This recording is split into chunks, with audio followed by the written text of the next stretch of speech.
energy, optimism, and effort. Paul, Bruno, and Kathy, especially for hosting meetings of this motley crew. This really happened as we were eating our porridge this morning. My wife Janie said, "This is a big day for you." And she said, "I bet it's bigger than the day we got married."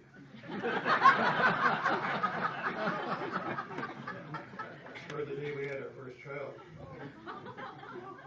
And I said, "Maybe."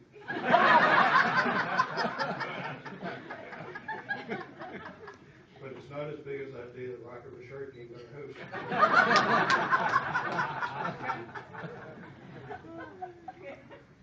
I'm honored to have been part of this four-man collaboration. I never thought I'd make it into the Hockey Hall of Fame. No, that's not true. Maybe for about a minute. After success as a sprawling goalie for the Davisville Public School junior team, an injury led to a call-up to play for the seniors against our arch-rival Hodgson. We were leading 1-0, and I was just thinking, Johnny Bauer, Jacques Plante, Roly. And just as I was thinking of that, a howitzer of a slap shot, like nothing I'd ever seen, came over my catching glove into the net. I said, "What the heck was that?" And my buddy from off the street said, "Don't worry, relax, we're going to form a defensive shell around you." They did. We won the game, but my Hall of Fame dreams evaporated until today. I grew up in Toronto. My father, Charlie, who was sports loving, died when I was 9. My mother, Muriel, held it all together. However, a lack of parental supervision led to the run of the city.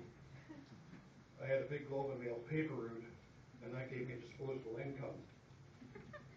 So sometimes I treat myself to the luxury of $2 standing room tickets at my favorite place in Toronto, Maple Leaf Gardens.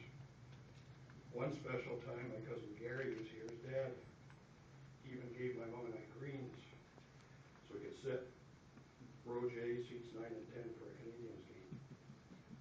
I don't know if anyone else can remember, but as a kid, the rush of coming up the steps from the college subway station onto Carleton Street, perhaps seeing Montreal Canadiens in their white trench coats getting out of a taxi and striding like gods into the gardens, or just gazing at the portraits. These were all unparalleled things. I was 11 when Punch-In Lac was hired in 1958, 19 when the Leafs won their last cup. I loved history, majored in it at U of T, married Janie in 1975. We moved to Thunder Bay, worked there for 4 years, came back south as my mother deteriorated. My mother was fading from Alzheimer's and my aunt from a calamitous automobile pedestrian accident. When I asked them if I could do audio interviews with them, it was enlightening and satisfying for all of us to make a record of their lives and memories. At that time, it dawned on me that the 60s Leafs dynasty represented a special time and unique people, that their achievements wouldn't likely soon be repeated, and they weren't, but whose recollections had not been adequately recorded. I thought somebody ought to do it. So at 37, as an assistant Crown attorney with no journalistic background, I decided to do it. Corey Stellick of the Leafs helped. My big connection with the Leafs was I'd gone to summer camp with Doug Harris, Billy's brother. Billy's advice was valuable. He suggested including support staff and lesser lights in the interviews. So in fact, the trainer, Bobby Haggard, the physiotherapist, Carl Elliott, and call-up, Jim McKenney, provided some of the most entertaining and insightful interviews. Some of it was scary. Picture, if you can, an 8 a.m. no-holds-barred conversation at Eddie Shack's breakfast table with him holding forth in his bathrobe Some of it became spooky. King Clancy passed away 2 months after I interviewed him. Punch Imlach died not long after I talked to him, and he'd given me hours of reflections. As mentioned by Kevin, Armstrong was particularly generous with his time.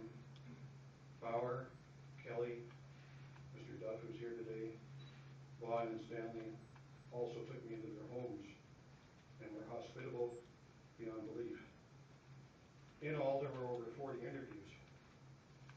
Years went by, time was gobbled up by family, 3 children, moves all around the province, and career as a judge and a crown attorney.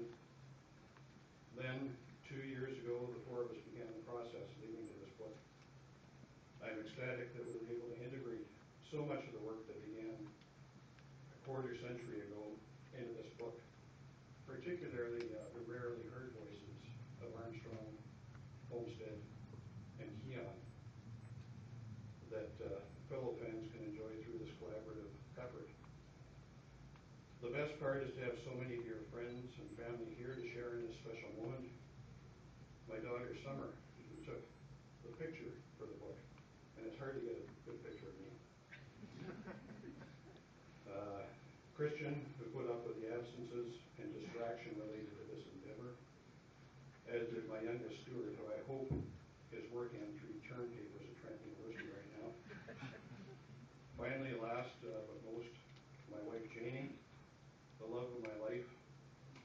She not only tolerated this sideline and typed interviews that people typed back in those days, but supported me, and not only in this.